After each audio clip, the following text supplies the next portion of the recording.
Making a film is like wandering into fog. You think you know where you're going, but every step changes the story. It Takes a Village is a short horror film made with 12 litres of fake blood, friendship, and far too little sleep.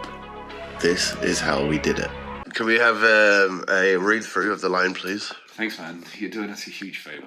Can we have another one? It started with the idea of a father that would do anything to keep his monster child safe, no matter the cost, and a title, Peggy. Then, needs must. Finally, It Takes a Village.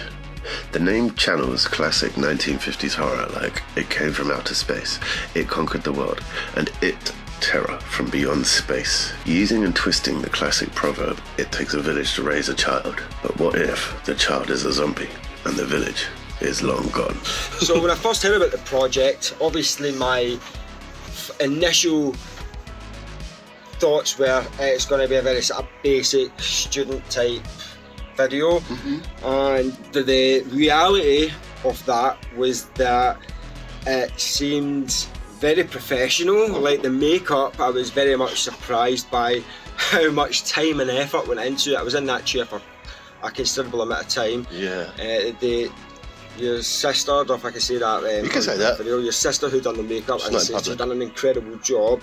My initial thoughts were it was going to be almost amateurish. No offence, Tom, but on the day, it seemed like a almost professional shoot, what I would imagine a professional shoot to be like, and the footage looks like a sort of the sort of thing you would imagine you would see from a professional sort of movie. Sick. Like splay it open. What do I call it? Spatchcock. Before Devon, we filmed a warm-up shoot in Epping Forest to test zombie makeup and get used to filming in woodlands. It gave us confidence and taught us what not to do. So when he sent me the script for It Takes a Village, I noticed that there was a lot less dialogue and a lot of things open to interpretation. So I was excited to actually have something to be able to act in a different way. Essentially, I'm always getting killed, which is a running theme with all of Tom's work. It's a cool sounding project and I'm happy to be involved.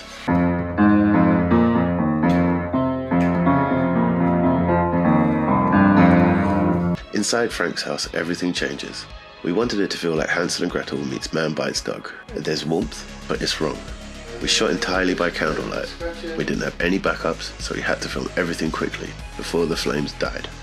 Just got stuck in, did a bit of filming outside, and then we potted around, chilled for a bit, waited for it to get dark, and then we had a bit of a light dinner by candlelight, and we went straight into waking up, like, where am I? What's going on? And then like the dinner scene, that was all pretty good fun. And then getting, chucked into the basement. And screaming was fun. I hadn't screamed like that in a while.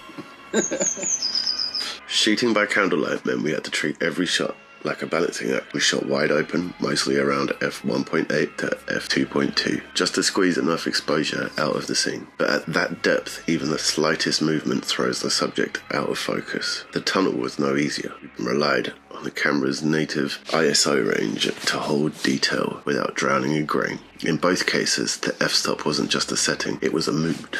Now walk like you're going down a pretend escalator.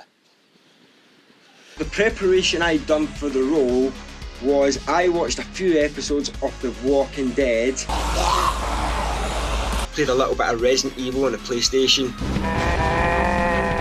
They were adequate enough for me to get the whole zombie mindset. Some of the zombie sound effects were provided by Royston T. Dog. Royston, where do you get your inspiration from?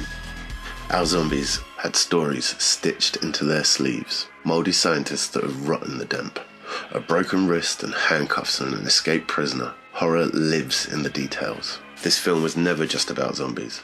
It was about holding on, letting go, and what's left when survival demands sacrifice.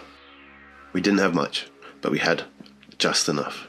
Enough light to shoot, enough will to keep going, and enough heart to make something that meant something to all of us.